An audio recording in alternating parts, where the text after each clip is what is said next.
हरे कृष्णा। नमो ओम विष्णुपादाय कृष्ण प्रेष्ठाय भूतले श्रीमते भक्ति वेदांत स्वामिनिति नामिने।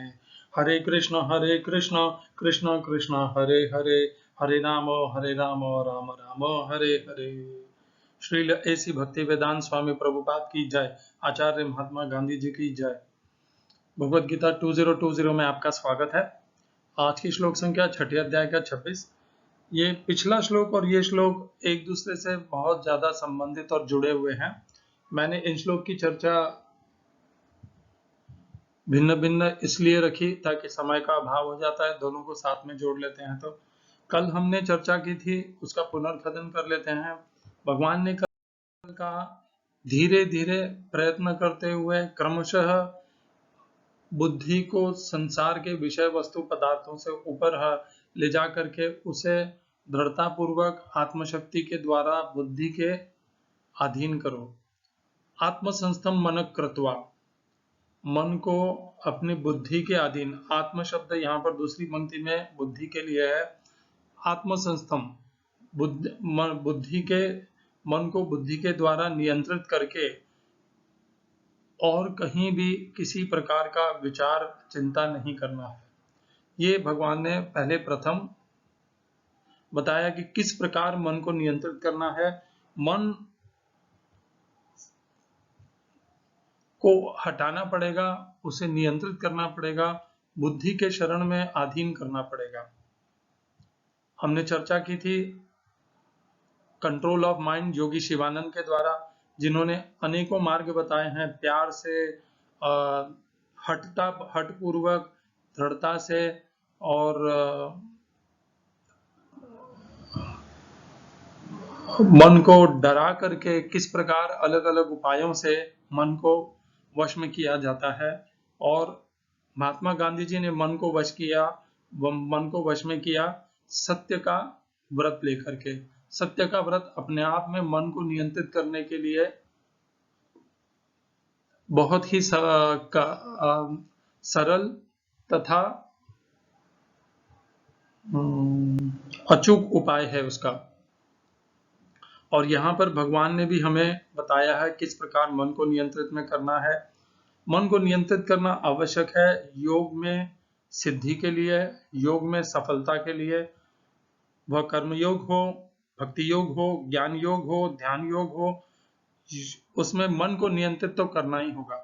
भगवान ने कहा है, आगे के श्लोकों में हम देखेंगे, भगवान कहते हैं कि असंशयम महाबाहो मनो दुर्निग्रहम चलम अभ्यासेन तु कौन्तेय वैराग्येन च गृह्यते असंयतात्मना योगः दुष्प्राप इति मे मतिः। जिसका मन वश में नहीं है उसके लिए योग को प्राप्त करना असंभव है, संभव ही नहीं है। तो जब यह भगवान ने स्पष्ट कह दिया है तो अब हमारे पास और कोई पर्याय नहीं बचता है इसके अतिरिक्त कि हम मन को वश में करें। मन को वश में करना दुर्लभ है। संसार में बहुत कम ऐसे मनुष्य हैं जो मन को पूर्णतया वश में नियंत्रित कर पाए हैं। योगी शिवानंद है, महात्मा गांधी जी हैं। महात्मा गांधी जी की संस्थाओं का भी हमने कल जिक्र किया था, वर्णन किया था। उनकी संस्थाओं को परिग्रह करने की अनुमति नहीं थी। संस्थाओं के पास जितने भी दान राशि आती, उन्हें वह दान राशि त्वरित बिना संग्रह किए परोपकार में लगा देनी है। संग्रह करने की अनुमति नहीं है, क्योंकि संग्रह करने की आवश्यकता भी नहीं है। उन संस्थाओं को सदैव जागृत रहना है। अब उन संस्थाओं के अनुयायियों को जागृत रहना है, अपने आप को समाज के प्रति सेवाभावी रखना है। और यदि वे इस कार्य में सफल रहेंगे निरंतर, तो समाज प्रत्युत्तर में उस संस्था को निरंतर सहयोग और दान देता ही रहेगा। तो संग्रह करने की कोई आवश्यकता नहीं है। संग्रह करने की आवश्यकता तभी होती है जब संस्था को यह भय हो कि आज तो दान मिल गया है और कल मिले ना मिले। जो आज की धार्मिक और सामाजिक संस्थाएं हैं वे इसी भय से ग्रस्त हैं। वह तिरुपति बालाजी की संस्था हो, सिद्धि विनायक दादर की संस्था हो या वैष्णो देवी की संस्था हो, ये सब धार्मिक संस्थाएं तो कहलाने के लिए है सब प्राइवेट संस्थाएं। इनका इनके जो ट्रस्टी हैं उनके लिए ये एक बहुत अच्छा मार्ग बन गए हैं। वो भले साईं बाबा हो सकता है आप में से बहुत लोगों की आस्था हो इनमें, परंतु नियम यही है, संस्था को संग्रह करने की आवश्यकता ही क्या है। संस्था यदि समाज के कार्य के लिए जागृत रहे, सजग रहे, सदैव प्रयत्नशील रहे, तो समाज निरंतर संस्था को दान और सहयोग देता ही रहेगा। संग्रह करने की आवश्यकता है ही नहीं। संग्रह वही करते हैं जहां पर उस संस्था के में आने वाले दान का स्वयं के व्यक्तिगत उपयोग के लिए उद्देश्य हो। यदि ऐसा उद्देश्य है ही नहीं और परोपकार ही एकमात्र उद्देश्य है, तो संस्था को संग्रह करने की आवश्यकता नहीं है। गांधी जी की समस्त संस्थाएं इसी प्रकार के विचारधारा से संबंधित थे, उनमें संग्रह करने की अनुमति नहीं थी। जो भी आता था, भले वह चरखा संस्था हो, जो भी सूत कपास की संस्थाओं हो, वे समस्त संस्थाओं को संग्रह करने की अनुमति नहीं थे। वे जो भी दान राशि आती थी, वे अपने सदस्यों में और जहां जहां पर परोपकार का काम करना था उनमें त्वरित उसे लगा करके जो दान करता है उसके लिए अतिशय पुण्य फल प्रदान करती थी, क्योंकि उनके दान दिए हुए दान का एक भी अंश संस्था स्वयं के लिए संग्रहित नहीं करती थी। उसे पूर्णतया परोपकार में संस्था के सदस्यों की सेवा के लिए लगा देती थी। ऐसी संस्था को दान देने से आपका दान सच में ऐसा दान बन जाता है जो यज्ञ हो जाता है। ऐसी संस्थाएं आज के समाज में मिलना बहुत दुर्लभ है। आजकल वही संस्था मिलेंगी जो संचित करती है, संग्रहित करती हैं और अपने ट्रस्टियों के लिए उसका कुछ अंश या अधिक अंश उपयोग में लाती हैं। ऐसी संस्थाओं में दान देने से आपके दान का कुछ ही प्रतिशत परोपकार में लगता है और बाकी तो ऐसी असामाजिक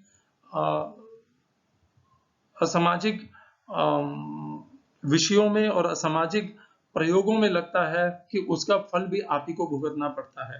दान देते समय आप ध्यान रखिए कि आप किस संस्था को दे रहे हैं। यदि वह संग्रह करने की भावना की वाली संस्था है तो आप ऐसी संस्था में दान कभी मत दीजिए। इससे अच्छा तो वह है आप स्वयं अपने हाथ से किसी का परोपकार कर दीजिए। आपका दान 100% सीधे भगवान को प्राप्त हो जाएगा। भगवान को समर्पित करते हुए वह दान कर दीजिए। आगे चलते हैं तो भगवान ने 25वें श्लोक में यह बताया। आज भगवान बताएंगे हमें 26वें श्लोक में, यतो यतो निश्चरति मनश्चंचलम अस्थिरम ततस्ततो नियम्येतद् आत्मन्येव वशम नये। हिंदी अनुवाद गीता यथारूप श्रील प्रभुपाद। मन अपनी चंचलता तथा अस्थिरता के कारण जहां कहीं भी विचरण करता हो, मनुष्य को चाहिए कि उसे वहां से खींचे और अपने वश में लाए। English translation Gita as it is Swami Prabhupada. From whatever and wherever the mind wanders due to its flickering and unsteady nature, one must certainly withdraw it and bring it back under the control of intelligence. इस श्लोक में प्रयोग किए गए संस्कृत शब्दों के अर्थ है यतो यतो, जहां जहां भी, निश्चरति विचरण करता है, विचलित होता है, चरति विचरण जहां जहां पर जाता है, मनः मन, चंचलम जो अतिशय चंचल है, जो चंचल वह होता है जो कभी भी एक स्थान पर स्थिर नहीं होता है। भगवान ने चंचल और अस्थिरम इन दोनों का शब्दों का यहाँ पर प्रयोग किया है। चंचलम अर्थात जिसे निरंतर, जैसे चंचल बच्चा भी चंचल होता है, उसे निरंतर कुछ ना कुछ अलग चाहिए, तो ये स्वभाव है। निरंतर कुछ ना कुछ, वह एक ही वस्तु से संतुष्ट सदैव के लिए, नित्यता के लिए नहीं होगा। वह एक वस्तु को प्राप्त करके, पदार्थ को प्राप्त करके थोड़ी देर के पश्चात पुनः असंतुष्ट हो जाएगा। तो ये चंचल मन का स्वभाव है। एक वस्तु या पदार्थ या परिस्थिति से वह कभी भी लंबे समय तक संतुष्ट नहीं होगा, थोड़ी देर में चलायमान हो जाएगा वहां से। अस्थिरम कभी भी स्थिर नहीं होता, अस्थिर रहता है। एक वस्तु पदार्थ परिस्थिति पे स्थिर नहीं रहता, एक से असंतुष्ट हो करके पुनः दूसरी पदार्थ वस्तु या परिस्थिति के से आसक्त हो करके उसको प्राप्त करने के लिए प्रयत्नशील हो जाता है। ततस्ततः, ततः ततः वहां वहां से नियम्य वश में करके एतद इस आत्मन्येव आत्मनि अपने एव निश्चय ही वश में लाए, अपने वश में लाए। इस श्लोक का तात्पर्य श्रील प्रभुपाद द्वारा गीता यथारूप से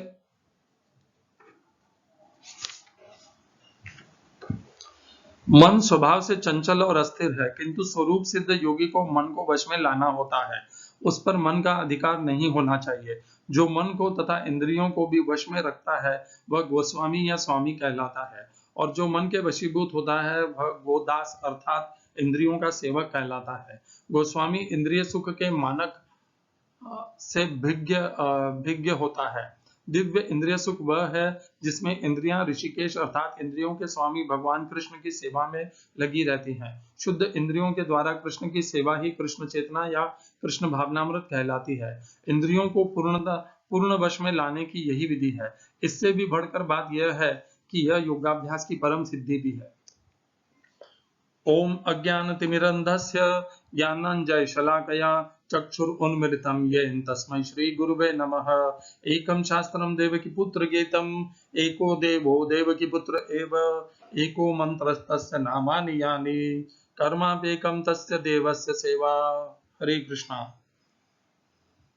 आज का श्लोक बहुत महत्वपूर्ण है। हमें भगवान विधि बता रहे हैं। तो भगवान जब भगवत गीता में किसी विधि को बताते हैं तो उनका उपदेश हमें उसको नजरअंदाज या उसको तिरस्कार नहीं करना चाहिए। भगवान उपदेश भगवत गीता में देते हैं हमारे जीवन में, हमारे व्यवहार में परिवर्तन लाने के लिए।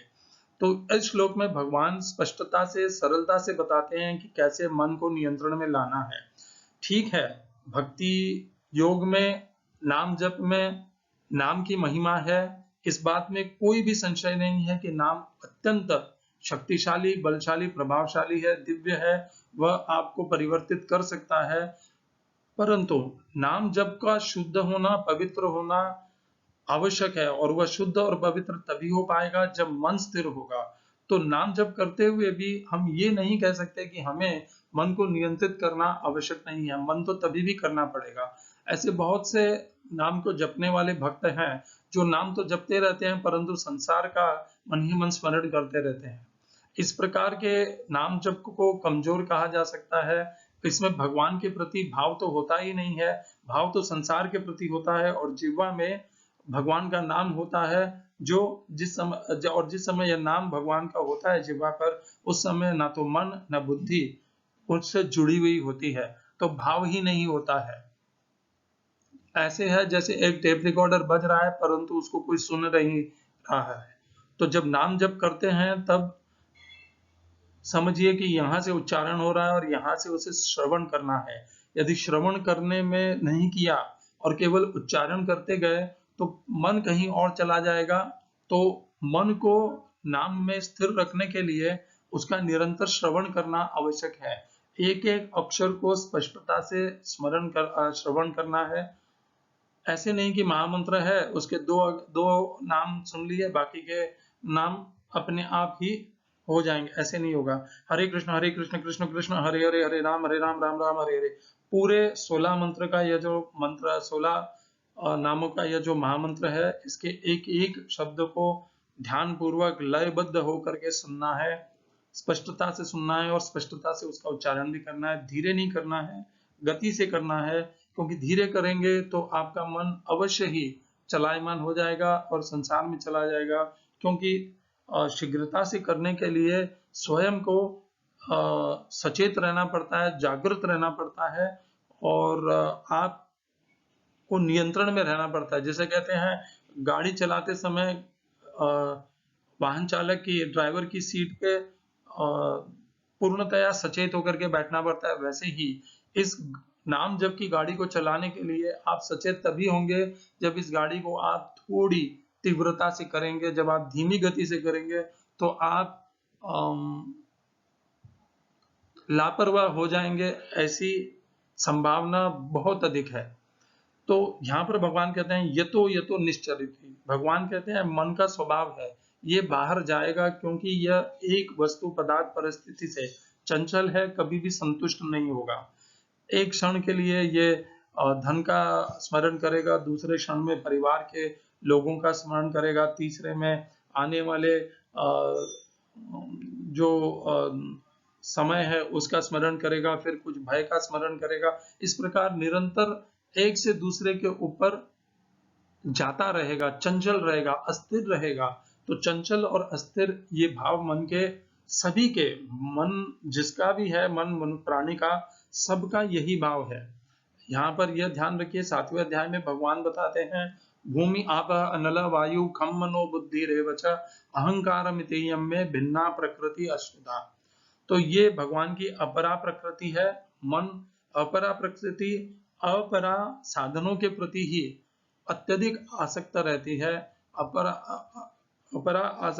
साधन है भूमि आप अनल वायु, इनसे बनी हुई है जो सृष्टि और प्रकृति है, इसके प्रति वह ज्यादा आकर्षित रहती है। मन उसी के प्रति आकर्षित रहता है, ये बुद्धि भी उसी से आकर्षित रहती है। जैसे जैसे ज्ञान प्राप्त होता है तो उस ज्ञान की शुद्धता से इसे पवित्र किया जाता है, बुद्धि को और मन को भी, और उसे भगवान में नियोजित किया जाता है।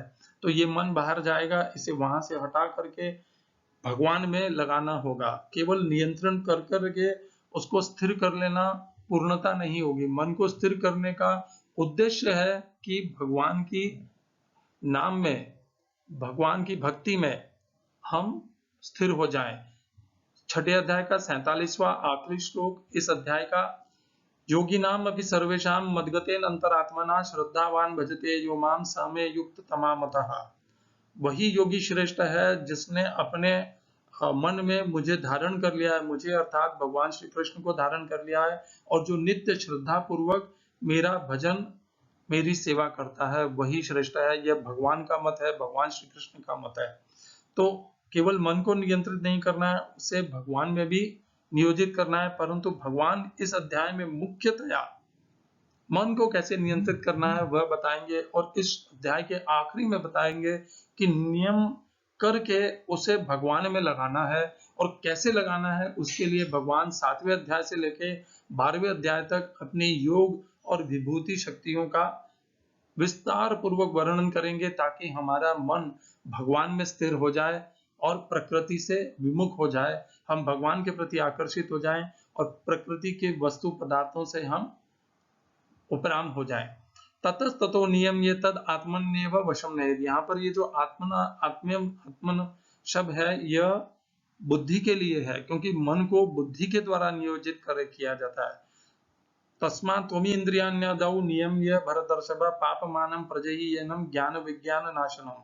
इंद्रियाणि पराण्याहुः इंद्रियेभ्यः परम मनः।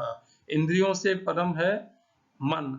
मनसस्तु परा बुद्धि, मन से परा है बुद्धि, और बुद्धि से जो भी परे है वह है भगवान की पराशक्ति अर्थात जीवात्मा। ततस्ततो नियम ये तद आत्मन्येव वशम नयेत्। भगवान ने ये बता तो दिया, इसे व्यक्तिगत रूप में मन को नियंत्रित बहुत कम मनुष्य इस जीवन में कर पाए हैं। मन को पूर्णतया नियंत्रित करने के लिए बहुत कुछ त्यागना पड़ता है, इतना सरल नहीं है मन को नियंत्रित करना। मन को नियंत्रित करने के लिए समाज में मान प्रतिष्ठा, संपत्ति संग्रह, परिवार में मान प्रतिष्ठा, इन सब को त्यागना पड़ता है, और अपने आप को समाज में रहते हुए भी भगवान से सदैव स्थिर रखना पड़ता है। मुझे ध्यान है मेरे परिवार में हमारी एक दादी जी थी, तो दादी जी जब बहुत युवा थी तभी मेरे दादाजी नहीं रहे और उनका वंश आगे नहीं बढ़ा। हमारा परिवार उस समय संयुक्त परिवार था। दादी जी ने आजीवन अपना मन भगवान श्री कृष्ण की सेवा में लगाए रखा। उनके मन में मुख से सदैव कृष्ण कृष्ण कृष्ण निकलता ही रहता था, कृष्ण कृष्ण। तो इस प्रकार वे सदैव उन्होंने अपना पूरा जीवन कृष्ण को समर्पित कर दिया। वे चलते फिरते सदैव कृष्ण का नाम जपती रहती थी। ऐसा दिव्य भक्त मैंने संसार में बड़ी बड़ी संस्थाओं में, बड़े बड़े मठों में भी नहीं देखा है। मेरी दादी जी एक बहुत ही उच्च कोटि की कृष्ण भक्त थी। उन्होंने आजीवन कभी भी उनमें दुख नहीं आया कि मैं अकेली रह गई, मेरा वंश का कोई नहीं है।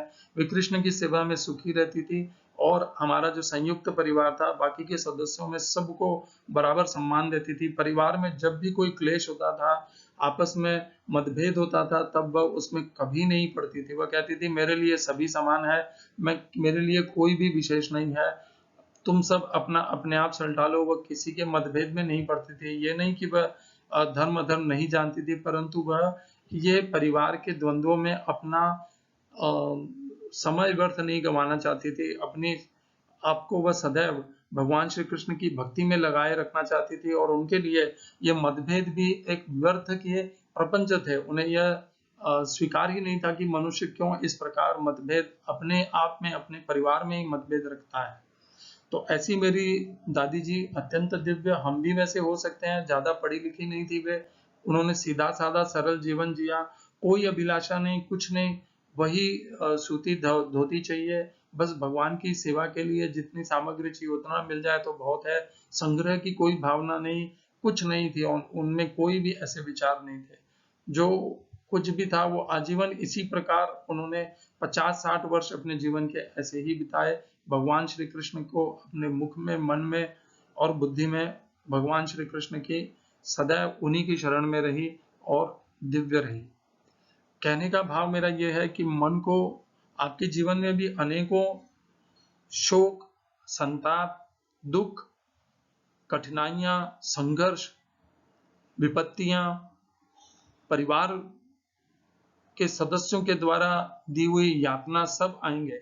इन सब में भी आपको सम रहना है। सम रहते हुए नित्य भगवान श्री कृष्ण की भक्ति करते रहना है और यही योग है, यही मन का नियम है। इसी को मन के, बुद्धि के द्वारा मन को नियंत्रित करना कहते हैं कि परिवार समाज में जो कुछ भी हो रहा है उससे प्रभावित न हो और भगवान श्री कृष्ण में स्थिर रहे। तो ये है भक्त का स्वभाव। क्या कर्मयोगी को भी ऐसा ही करना चाहिए? नहीं। कर्मयोगी के लिए अलग पृथक भिन्न प्रकार के कर्तव्य हैं। कर्मयोगी भी भगवान को निरंतर भजता है, अपने मन में समस्त संसार में देखता है, इसलिए वह प्राणी मात्र की सेवा में लगा रहता है। वह अपनी सेवा में नहीं लगा रहता, अपने लिए भोग में नहीं लगा रहता, अपने लिए ऐश्वर्य में नहीं लगा रहता। वह दूसरे समस्त प्राणियों की सेवा में लगा रहता है, उनके कल्याण के लिए लगा रहता है और कभी थकता नहीं। निरंतर सुबह से लेकर के रात तक उसी प्रयत्न में लगा रहता है। ये होते हैं कर्मयोगी। और कर्मयोगी इस प्रकार प्राणी मात्र की सेवा करते हुए भगवान की सेवा करते हैं और भगवान को इस प्रकार की सेवा करना अतिशय प्रिय है। इस प्रकार के कर्मयोगियों की हमने एक और कथा पहले की थी, किस प्रकार मुस्लिम बहुमत वाली बस्ती नोआखाली में, जो आज पूर्व बंगाल में है, वहां पर कैसे गांधी जी के अनुयायी, केवल 2 अनुयायी 500 मुस्लिम की उग्र भीड़ पर कैसे नियंत्रण प्राप्त करते थे, कैसे उनकी दृढ़ता रहती थी। यह सब कर्मयोगियों का स्वभाव है। कर्मयोगी समाज में धर्म की स्थापना के लिए आवश्यक है। धर्म की स्थापना की जो उत्तरदायित्व है और ये जो कार्य है, ये कर्मयोगियों द्वारा किया जाता है। भक्ति योगी भक्ति का प्रचार करते हैं, भजन कीर्तन करते हैं, भगवान की भक्ति का प्रचार करते हैं। कर्मयोगी धर्म की रक्षा करते हैं, धर्म की उन्नति करते हैं, धर्म को पवित्र करते हैं, अधर्म का विनाश करते हैं। वे भगवान के, वे भी कर्मयोगी भी भगवान के अत्यंत प्रिय हैं, अत्यंत बड़े भक्त हैं, क्योंकि वे भगवान का वह प्रमुख उद्देश्य निभाते हैं जिसके लिए स्वयं भगवान अवतरित होते हैं।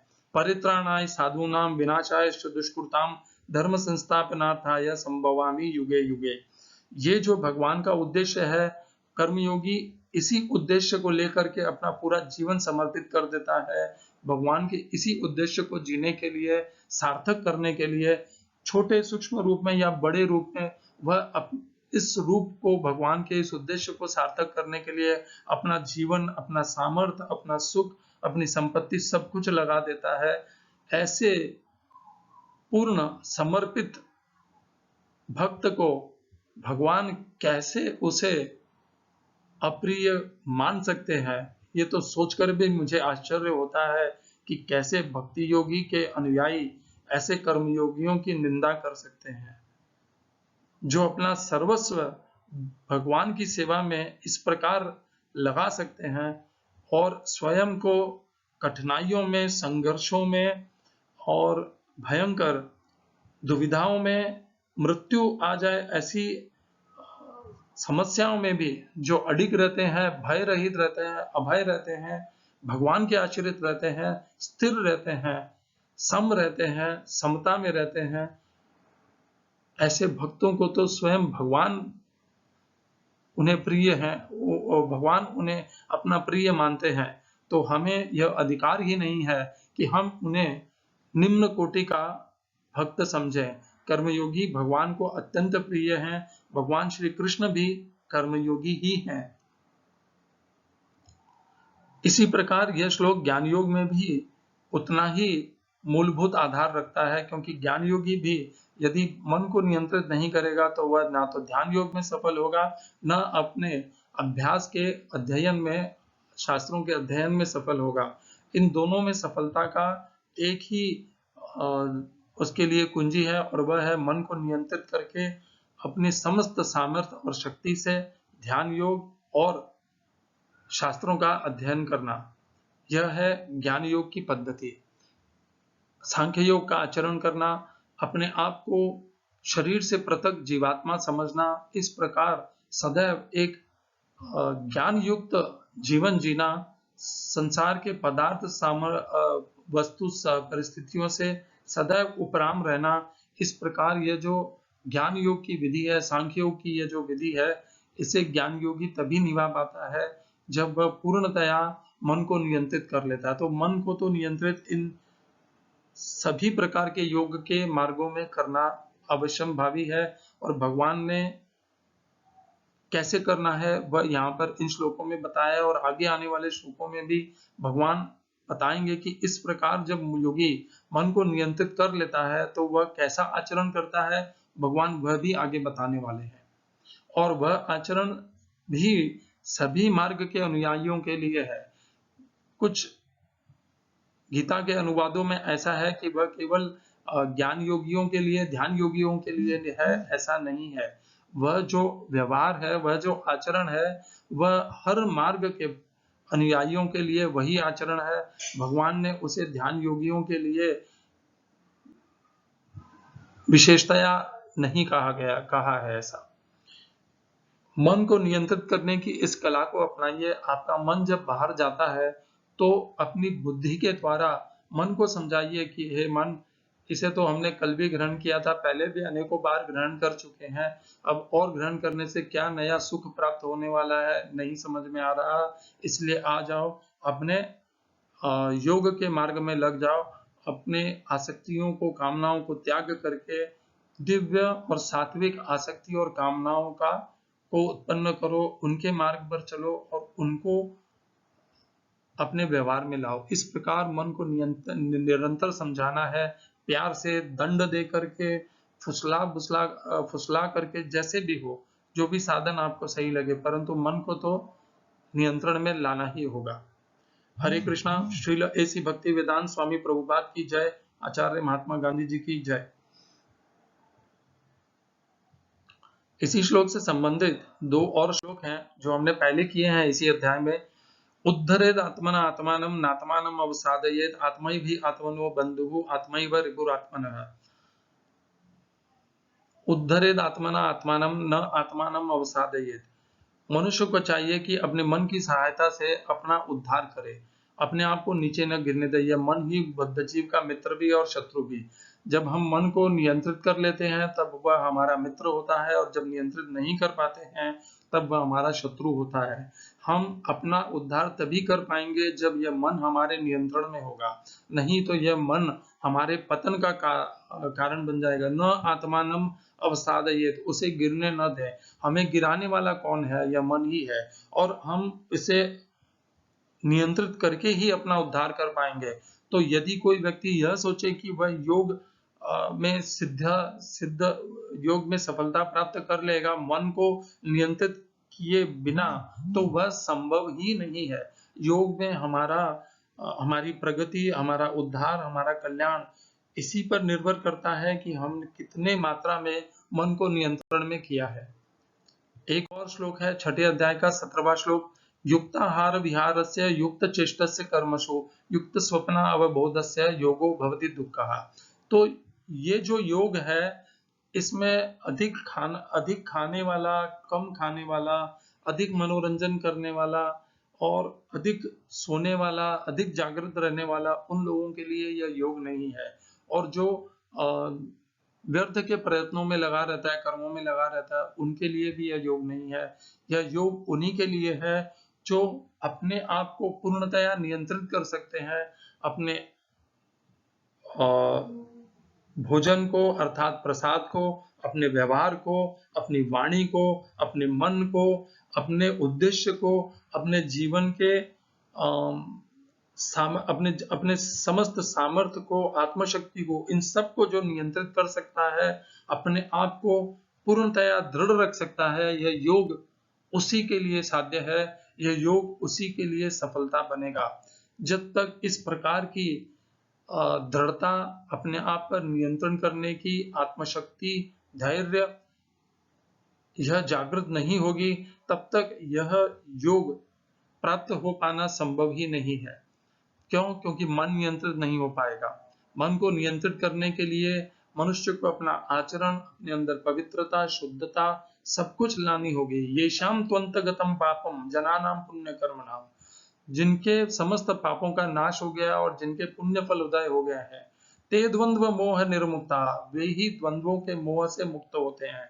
और जब तक द्वंद्वों के मोह से मुक्त नहीं होंगे, तब तक मन नियंत्रित नहीं होगा। तो पापों का अंत जब मनुष्य करेगा, आचरण की शुद्धता करेगा, वाणी, मन और कर्म की शुद्धता करेगा, पवित्रता करेगा, तभी जाकर के वह मन को नियंत्रित कर पाएगा।